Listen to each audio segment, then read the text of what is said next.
प्यारे बच्चों, आज का हमारा टॉपिक वैद्युत धारिता। जैसे कि इस टॉपिक से पहले हमने परावैद्युत के बारे में पढ़ा था और परावैद्युत के बाद हमारा जो टॉपिक है वो है वैद्युत धारिता, या इसे केवल धारिता भी कहा जाता है। ठीक है, तो इसे समझिए प्यारे बच्चों। वैद्युत धारिता एक्चुअल में होती क्या है? तो जैसे नाम से पता चल रहा है, धारिता मतलब धारण करने की क्षमता, ग्रहण करने की क्षमता, वो धारिता कहलाती है। वैद्युत धारिता का मतलब आवेश ग्रहण करने की क्षमता। धारिता का सिंपल मतलब हो गया ग्रहण करने की क्षमता, और वैद्युत धारिता का मतलब आवेश ग्रहण करने की क्षमता। तो कोई भी चालक वस्तु है, कोई भी चालक है, वो चालक, सपोज मान लिया ये एक चालक है और इस चालक की एक क्षमता होती है आवेश ग्रहण करने की। मान लो इसको मैंने पहले 10 कूलाम आवेश दिया, इसने आसानी से ग्रहण कर लिया। फिर 11 कूलाम दिया, वो भी इसने आसानी से ग्रहण कर लिया। लेकिन जैसे मैं इसे सपोज 12 कूलाम आवेश दे रहा हूँ तो ये ग्रहण नहीं कर पा रहा है। तो हम बोल देंगे इसकी जो क्षमता है वो क्या है? 11 कूलाम की क्षमता, मतलब 11 कूलाम आवेश ग्रहण करने की इसकी क्षमता। ठीक है, तो एक निश्चित मान से अधिक आवेश अगर किसी चालक को दिया जाए तो वो चालक उसे ग्रहण नहीं कर सकता। उसकी जो सीमा होती है वो फिक्स होती है। ठीक है, ऐसे नहीं कि हम इसमें देते रहें और ये ग्रहण करता रहेगा, इतनी क्षमता नहीं होती। तो प्रत्येक चालक की जो आवेश ग्रहण करने की एक निश्चित सीमा होती है, एक निश्चित क्षमता होती है, और वही क्षमता उसकी धारिता कहलाती है, वैद्युत धारिता कहलाती है।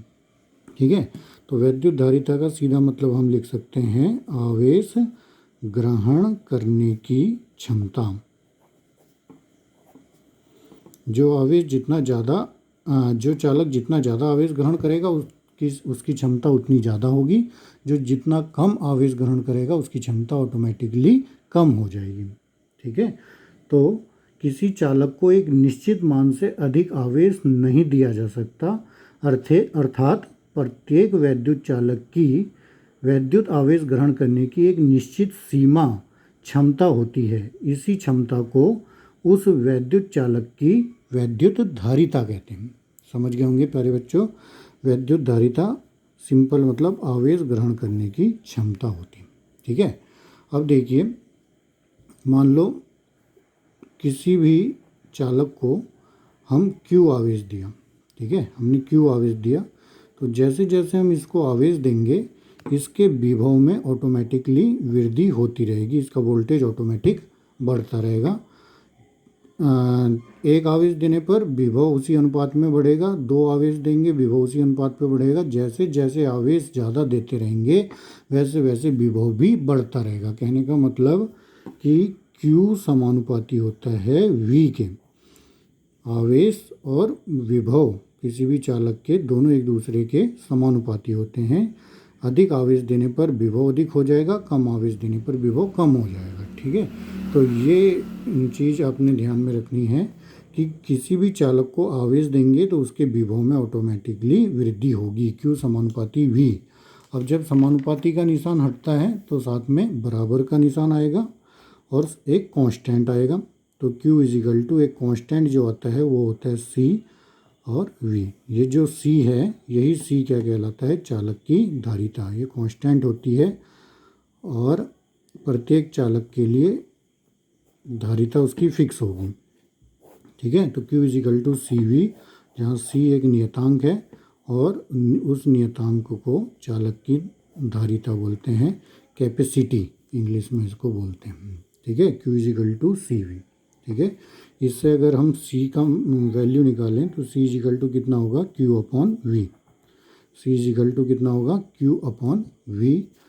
तो एक तो मैंने धारिता की परिभाषा आपको यहाँ से बताई, आवेश ग्रहण करने की क्षमता, ये इसका कॉन्सेप्ट वाली परिभाषा हो गई। और एक परिभाषा हम यहाँ से भी निकाल सकते हैं धारिता की। धारिता C इजिकल टू क्या होगा? Q upon V। Q हमें पता है, जो हमने चालक को आवेश दिया, और V क्या है? उस आवेश को देने पे चालक के वोल्टेज में जितनी वृद्धि हुई वो V है। ठीक है, तो इन दोनों का अनुपात क्या कहलाएगा? धारिता C कहलाएगी। तो कहने का मतलब धारिता C को आप इस प्रकार भी बोल सकते हैं कि किसी भी चालक को दिया गया आवेश और वह आवेश देने पर उस चालक में हुए विभव में वृद्धि का अनुपात ही क्या कहलाता है, उस चालक की धारिता कहलाती है। धारिता C=Q/V। ठीक है। इस धारिता का मात्रक वैसे तो, अगर मात्रक की बात बताएं तो धारिता का मात्रक वैसे तो फैरड होता है। फैराडे नामक वैज्ञानिक ने इसकी खोज की थी, तो इसके नाम पे इसका मात्रक फैरड पड़ा। और इस अगर सूत्र से इसका मात्रक निकालें तो कूलाम पर वोल्ट भी इसका मात्रक होता है। तो क्यों आवेश का मात्रक कूलाम हो गया और वोल्टेज का मात्रक वोल्ट होता है, तो कूलाम पर वोल्ट भी इसका मात्रक हो गया। तो ये दो मात्रक किसके होते हैं, धारिता के होते हैं, फैरड या कूलाम पर वोल्ट। दूसरी चीज़ देखिए, फैरड जो है अपने आप में बहुत बड़ा मात्रक है। ये जो हमारी पूरी पृथ्वी है, इस पूरी पृथ्वी की धारिता भी एक फैरड नहीं है। ठीक है। तो आप अंदाज़ा लगा सकते हैं कि फैरड कितना बड़ा मात्रक है। तो इसलिए फैरड का जो यूज है वो बहुत कम करते हैं। हमें अन्य राशि दी जाती है, जैसे 1 माइक्रोफैरड हो गया या 1 पिकोफैरड हो गया।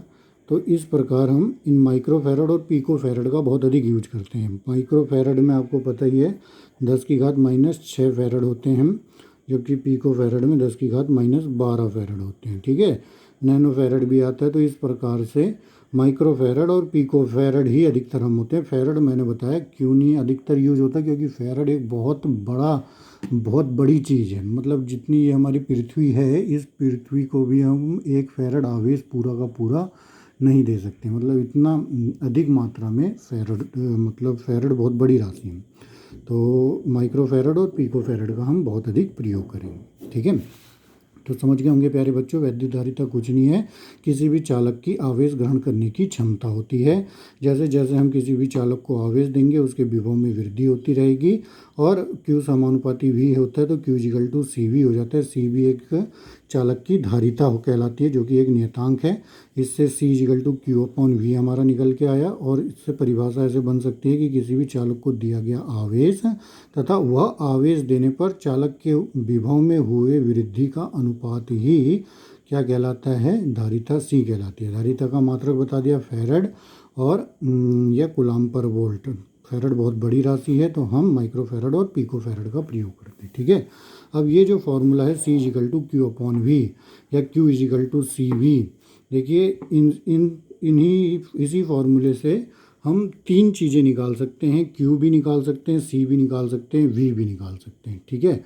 अगर हमें C निकालना है तो Q और V हमें दिया होगा, V निकालना है तो Q और C हमें दिया होगा, और Q निकालना है तो C और V हमें दिया होगा। तो इस प्रकार से हम न्यूमेरिकल भी आसानी से इसके कर सकते हैं। तो एक हल्का सा एग्जांपल ले लीजिए, न्यूमेरिकल ही है, बहुत सिंपल है, एक फॉर्मूले के ऊपर है कि अगर हम कोई चालक है और इस चालक को हमने सपोज 500 माइक्रो कूलाम का आवेश दिया। ठीक है।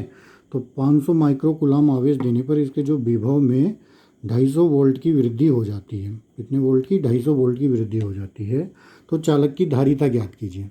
तो धारिता आराम से निकाल देंगे। कौन से फॉर्मूले का प्रयोग करना है? एक ही फॉर्मूला आपको पता है, C=Q/V। ठीक है। Q आपको दिया हुआ है 500 माइक्रो कूलाम है, तो 500 × 10⁻⁻6 हो गया।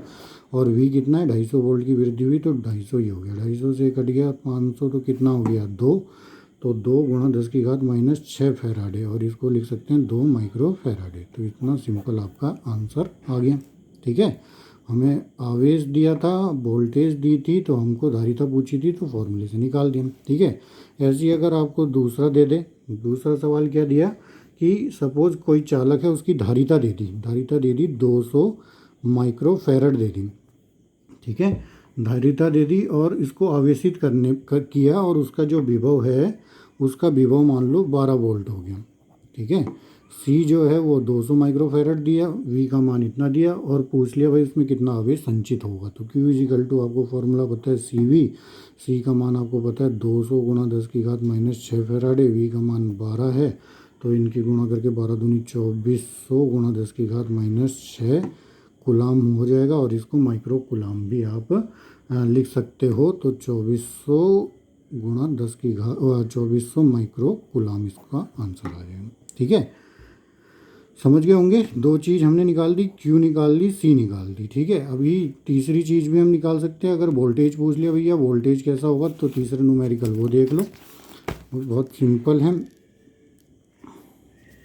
सपोज क्या है, किसी चालक की धारिता दे दी, सी का मान दे दिया 2.5 माइक्रो फैरड धारिता दे दी, और इसको कितना माइक्रो कूलाम, मान लो 6.25 माइक्रो कूलाम, इतना हमने इसको आवेश दिया। ठीक है, क्यू का मान दे दिया 6.25 माइक्रो कूलाम और धारिता दे दी 2.5 माइक्रो फैरड। ठीक है, तो इसके विभव में कितनी वृद्धि होगी, वी पूछ लिया, वी का मान निकालो।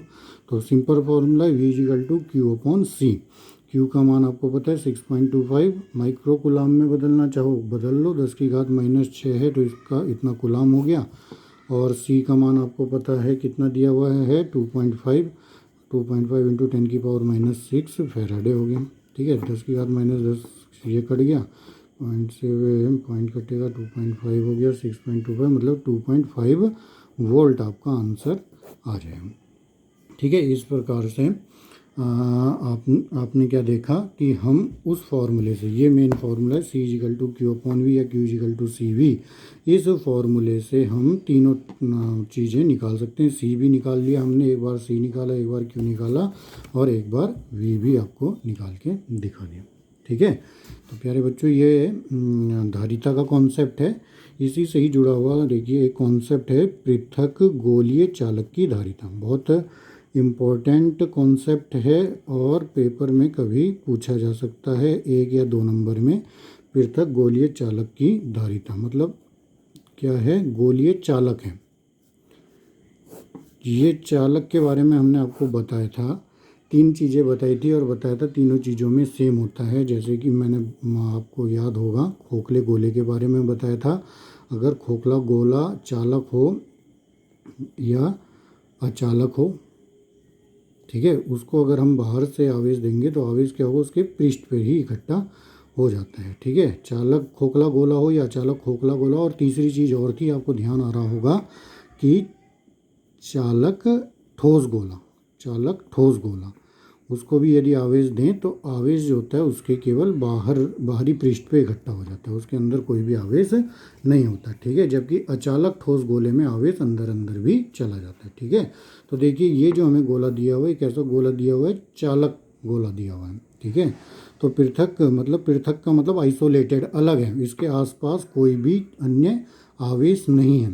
ठीक है, तो पृथक गोलीय चालक की हमें धारिता ज्ञात करनी है। तो देखिए कैसा गोलीय चालक है, ये इस प्रकार से गोलीय चालक है, मतलब चालक होगा तो जैसे ही हमने इसको आवेश दिया बाहर से, सपोज क्यू आवेश दिया, तो वो क्यू आवेश इसके केवल बाहरी पृष्ठ पर ही इकट्ठा हो जाएगा, इसके अंदर कोई भी आवेश नहीं जाएगा। ये इसकी विशेषता होती है, जो भी ठोस गोलीय चालक होते हैं उनकी विशेषता होती है कि आवेश केवल बाहर इकट्ठा रहेगा। ठीक है, चाहे चालक खोखला गोला हो, अचालक खोखला गोला हो या चालक ठोस गोला हो, उनमें केवल आवेश बाहर इकट्ठा रहता है।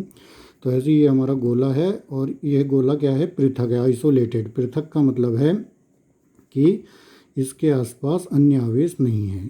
ठीक है, इसके आसपास क्या है, अन्य कोई भी आवेश नहीं है, अन्य आवेश नहीं है, आइसोलेटेड है, सबसे अलग थलग है। ठीक है, और ये गोला मान लो के परावैद्युतांक के एक माध्यम में रखा है। ऐसे मान लिया हमने कि ये गोला एक के परावैद्युतांक का, कोई के किसी चीज़ का भी हो गया, कोई भी माध्यम हो गया, जैसे जल हो गया, मोम हो गया, कुछ भी माध्यम हो गया, किसी भी माध्यम में ये रखा हुआ है।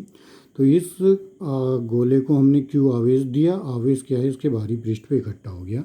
अब बोला भैया इसकी धारिता निकालो। धारिता आप बहुत आसानी से निकाल सकते हैं। ठीक है, धारिता का फॉर्मूला आपको पता है, C equal to Q upon V होता है। अभी थोड़ी देर पहले हमने आपको ये फॉर्मूला निकाल के बताया था कि धारिता सी निकालना है तो क्यू अपॉन वी से हम ज्ञात कर सकते हैं। ठीक है, तो देखो आवेश तो हमें पता है, क्यू हमने आवेश दिया, वोल्टेज हमें पता चल जाए तो हम वोल्टेज विभव का मान यहाँ रख के सी का मान ज्ञात कर सकते हैं। ठीक है, तो अगर मान लो ये आपका जो गोला है, इसकी जो रेडियस है त्रिज्या ए है, तो वोल्टेज आप आसानी से निकाल सकते हैं। हमने डेरिवेशन किया है इससे पिछले अध्याय में, मतलब अध्याय तो यही है, इससे पिछले टॉपिक में विद्युत विभव हमने ज्ञात किया था।